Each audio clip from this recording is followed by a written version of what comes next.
from an engineering family as such, did you? No, my father, well, his father was a farmer, and my father liked the land. That's what his life should have been, but he ended up as a shopkeeper. And you helped him there initially, didn't you, in the shop? Well, I was waiting basically for the war ending, and then when the war ended, I bought Beverley Grove and started in engineering. Right. But before the war, I'd served my time as an apprentice at the XL Motor Company, the local Renault agents. Right. So you were working on cars I then? was working on cars then, yes. Yeah. Served my time at there before the war ended. Had you always had a fascination for cars, or? Oh yes, yes. I like driving, and well, I was always interested in anything mechanical. What I wanted to do originally was to go as an apprentice to Leyland Motors, right. Leyland Motors as it was then. Yeah. But it was £300 for an apprenticeship, plus the expense of either travelling to Chorley or living in Chorley. Right. And my parents couldn't afford it, so I had to take an apprenticeship at a local garage. Right. So after the war then you thought, I want to build cars myself? No, after the war, I was car dealing originally, and it wasn't fulfilling enough. I like being stretched, yeah. And I tried stripping the bodies off and one thing and another, which was a bad policy because the only thing that sold the car was the looks. If you made it look nice, that's all that mattered. And then I went into engineering. This was setting up your own company? Yes, this was TVR engineering. I started the first year. I traded as Trefcar Motors. Right, yeah. And then I didn't like the name, and I didn't like the business, and started TVR engineering. And the chap who was manager at the XL Motor Company was then a civil servant, and he was working for the Ministry of Supply at Squiresgate Engineering, who were reconditioning army trucks. And through the contact there, I got the work on these army trucks, so making bits for them and refurbishing bits for them. And then they got a new buyer, and I lost that contract basically.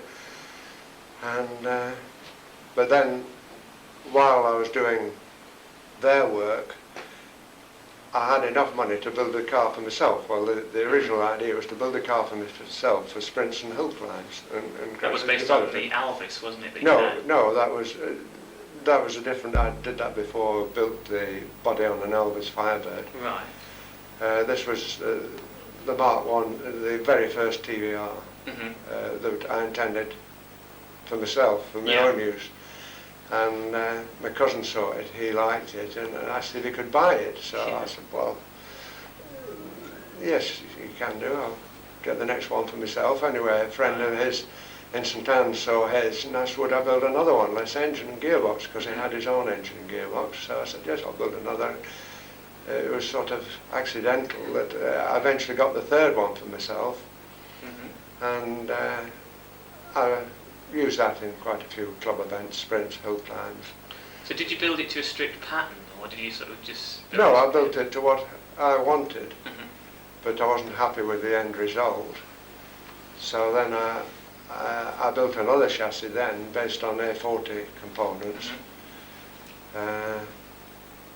which was good, but I still didn't think it was worth developing. But I ran that for quite a while and used it in competition work, and it was quite successful. In club events, I'm not talking about national events or anything like that. I gather you used parts of former Blackpool Dodgem cars on some of your early machines. Oh, the coil springs on the first one, well, we did work for the Pleasure Beach. I see. And they happened to have the springs, and it must be very difficult to get materials at that time. Oh, it was difficult. Well, it was a difficult period altogether. It was everybody was retooling. There was plenty of surplus equipment, tools and things like that were plentiful. Coventry die heads and all that sort of thing for engineering work. You could buy them anywhere because all the firms that had been on war contracts were all stopped and the equipment was available. but car equipment was virtually impossible to come by. Raw materials like sheet steel and things. Oh, that was difficult, yeah. So you couldn't have just gone out and bought it, could you, as you could nowadays? Oh, no. I mean, nowadays they'd be jolly glad to sell it to you, but then you had to know somebody who knew somebody who could get you the material. But obviously you managed to do that. Yes, managed to do that, and we managed to keep going. And then when I built the second chassis, that I say I basically wasn't happy with it, but other people seemed to be, and we probably did about 20 kits of one sort and another. This is going forward into the 50s now, though, isn't it? That's during the 50s, or early 50s. And then 1956 you decided to get away from the kits and actually start building cars, didn't you? Well, I wanted to build a car that I liked, that I thought that was worth developing. And when I finished the Mark 1, I felt that I had a car that was worth developing. It was everything I wanted. It was independent rear suspension, independent front suspension. I could get the seats where I wanted them. The body was basically all right, but it wanted altering. Well, I felt I had a car. The concept was right. It wanted then turning into a good motor car. Yeah. And that's what I hope to do. But of course, I don't know whether you know the sequence of events, but eventually I was unable to... Yes, the pennies didn't come forth, did they? I was unable to complete what I'd started. Yes. So obviously, as time goes by, you picked up engineering knowledge yourself. Well, it's sort of I suppose it's a natural gift. I mean, it's not for me to say so, but the sort of things are obvious. And you also picked a team around you, didn't you, Kev? Well, Jack Pickard, he was an excellent machinist and excellent man all round. Well, he was the what was his name? Leo Villa of. I don't know, Leo Villa of Campbell. Jack Pickard was the Leo Villa of TVRCC. Yes. He was able to cope with anything. How did you originally meet Jack? Well, he originally, a girl I was going out with, her father worked at the same engineering firm that Jack worked at. Yeah. And when I was looking for somebody, he said, well, we've an excellent young man at our place. If you're interested, I'll send him down. And Jack then came down and started working for me part-time, evenings and weekends when he wasn't working at the other engineering firm. And then eventually, I suppose he liked the business, I don't know, it's up to him to say, but eventually he ended up working for me. Even at that stage then, did you have a vision of the cars that you wanted to build? Oh, I had a vision of the cars I wanted to build, yeah. You're mentioning that the styling was all important. Well, everything's important, the styling and the ride, the reliability, but basically I wanted good engineering, a reliable car, and a comfortable car, which, I mean, in a lot of respects the Mark 1 wasn't. So had you always intended to build in glass fibre, or was it a case of sort of needs must? No, it was, again, accidental, basically. When I built the Elvis fibre body, I sold it to a friend of mine who lived in Blackpool, Tony Eves, and he moved to Windsor, he and his family, and RGS Shattuck was in Windsor, I don't know whether you've heard of him, and he made glass fibre bodies for Aston Martin specials. So Tony wrote to me and he said, well, why don't you come down to meet Mr. Shattuck and have a look at his bodies. So I went down and had a look at the bodies, and I said, well, they're miles too big, they're not what I want. So anyway, I ended up buying one, and we did a lot of cutting and sewing, and we got it to fit, and that was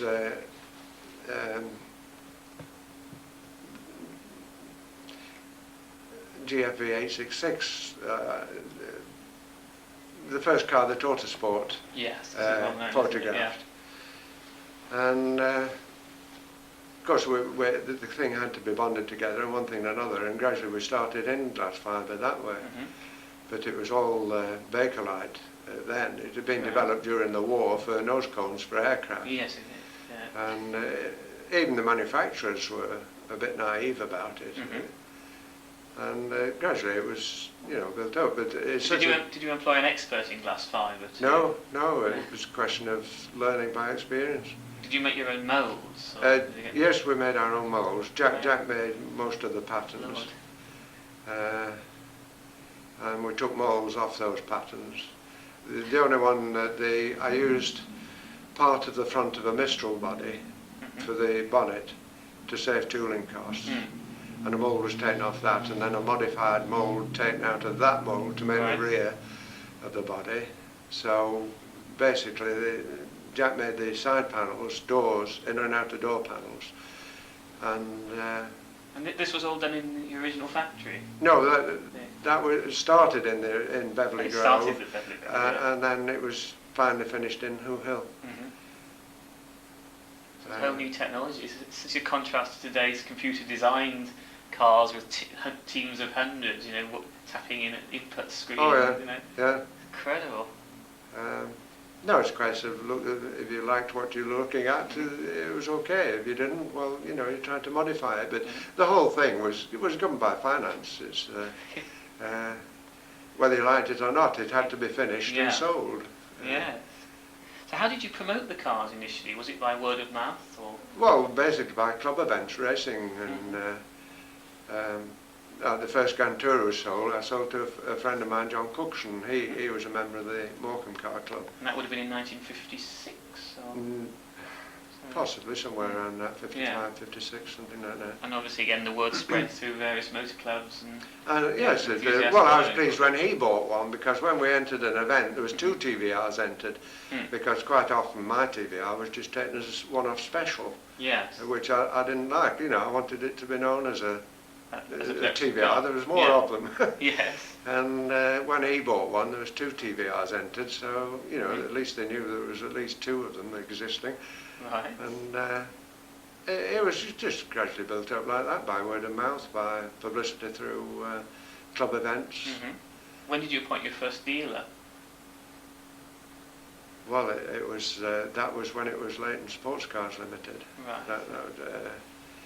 I don't know when, it would be about 58, 59, something like that, I think. And obviously the word had grown quite a lot. You said they had the Autosport road test, didn't you, which was favourable? Yes, they wrote a very good test. Was that the thing you think that might have really put you on the road, that test? It helped. I don't know whether it put us on the road, but it helped. A good help, In those days, you were grateful for any help or publicity you could get. And then when I took the car to Aintree, Francis Penn of Autosport was there, and that created some good publicity. So your Mark 1 Grand Tour was obviously a success, and then went on to bigger things still, didn't you? Well, as soon as that was complete, we went on to the Mark 2, which was minor improvements to the body. The rear wings were lifted, and the dashboard was altered. But then, as far as I'm concerned, the story came to an end, because... Because 1962 you left the company, didn't 61. you? 61, sorry, Well, when Leighton Sportscars was formed, it was a very unhappy time for me, and they insisted that I sign a 3-year contract with them, and as soon as the 3-year contract was expired, I resigned from the company. And that was it. Did you continue engineering? No, I went into glass fibre custom moulding. Right. I did work for Was this Grand Tour engineering? No, that was Trevini Plastics then. Right. Trevini was, my wife's name was Jean, it was Trevor and Jeannie Trevini. I intended then building another car, but I never got around to it. Finance is the problem, and I had to concentrate on the business. Well, finance was always a problem then, was it sort of during the time that you ran the company? Well, it was a problem because it turned out I didn't intend doing it that way. Yeah. I intended carrying on developing the engineering side, which would finance the car side. Right. The car side originally intended being a hobby until I was in such a position that you could seriously start building them. But it didn't work out that way. I was more or less forced into making the motor cars. Yeah. Before I was ready to. I didn't want to do it at that time. Right. There was no option. So you say you then continued in the glass fibre industry. Yeah. And did you have any contact with TVR cars after that? So did you still No, drive? not really. No. You didn't do work for them, or? No. I would work mainly for Gladstone, making street furniture and all that sort of thing. So you're among the pioneers then in glass fibre street furniture, were you? Yes, yeah. We made the first glass fibre street orderly barrow. If that's any interest to people anybody. know that, as they say. That's it, but you wish you could go back to those days with the same knowledge that you've got today. I think a lot of people at British Leyland it would as well. A lot of people would like to do that, yeah. Yes. I think everybody would like to do that. So during your time at running TVR, did you ever have any approaches from major manufacturers, either to work for them or to take over the company? No, the only major manufacturer that was interested at one time was Ford. Mm-hmm. They wrote to me. Yeah. Did But you want the company they never pursued anything. I think it was the time when they were looking for somebody to make was it the G40? GT40. GT40. Yeah. And they eventually went to Chapman, of course. Yeah. Not Chapman. Again, Chapman was disappointed that he didn't get the order. Yeah. Who did he do? I forget. Lola Some, who built. Is it Lola who built GT? no, I forget the name who built it. Something like Bleasdale or something like that. Mm-hmm. Anyway, it ended. Both Chapman was disappointed, and well, I wasn't disappointed because we weren't ready. You know, we weren't up to that stage. It was beyond our capabilities at that time. Yes, and it's a complex car, of course. Oh, Did yeah. you always aim for TVRs to be kept simple and to, so that the owners could work on them, or? Well, that's my idea. I like something that can be fixed by the roadside. Yes. You know, I like something that's honest engineering, that's reliable. Which very much sums up the cars today, really, doesn't it? It is, but I mean, in my day there were no ECUs or anything like that, which I wouldn't like. Well, I wouldn't have liked then, even if they were available. Yes. There's little option but to use them now. No. So, how do you think really it is that TVR has survived? I mean, obviously there have been some pretty dire financial Well, basically times. because it was right. The concept was right. Mm. But I mean, it wanted developing. It wanted doing with what it's getting now. Yeah. That's what it wanted. Do you think in the 50s, if an outside financier had come along and said, Trevor, we've got this money, would you like it? Would you have accepted? Well, it depends on who it was. Yeah. You know, if they said you can stay completely in charge, yes, I would have accepted it. But sorry. as it turned out with Leighton Sportscars, where you've a group of directors that hadn't a clue what they're doing, no, I don't want it. You know, well, it was just a waste of time. It was a question of leave it as quickly as possible. So in the days when you were at the helm of TVR, then so everyone had an idea of what they were doing, didn't they? There was everyone was involved. Everybody was involved, yes. Well, that was my way of working. I liked, well, everybody had their own responsibilities, and that was it. Did you ever? I like people to be part of it. I don't like a business and the worker, boss and the workers. It shouldn't be that way. You're all workers, to my mind. Right. And I mean, if you weren't all working, well, there wouldn't be any TVRs. So. Did you ever think of moving the company away from Blackpool? I didn't. Say to Coventry or to Dagenham or whatever? No, I didn't. It still worked well in this area, though it wasn't sort of... Well, it wasn't big enough to worry about those sort of things, you know, when I was interested in it. And who did you see as your main rivals at the time? Lotus. Did you sort of scrutinise their models? No, well, Chapman was more interested in racing. I wasn't interested in racing. I was more interested. I was interested in racing as a publicity. Yes, you did that, didn't you? Yeah. But not from a car point of view. Whereas Chapman liked building racing cars. I wasn't interested in building racing cars. I wanted to build road cars. Well, the Elite was an example where, I mean, you have a good car, but the concept was wrong.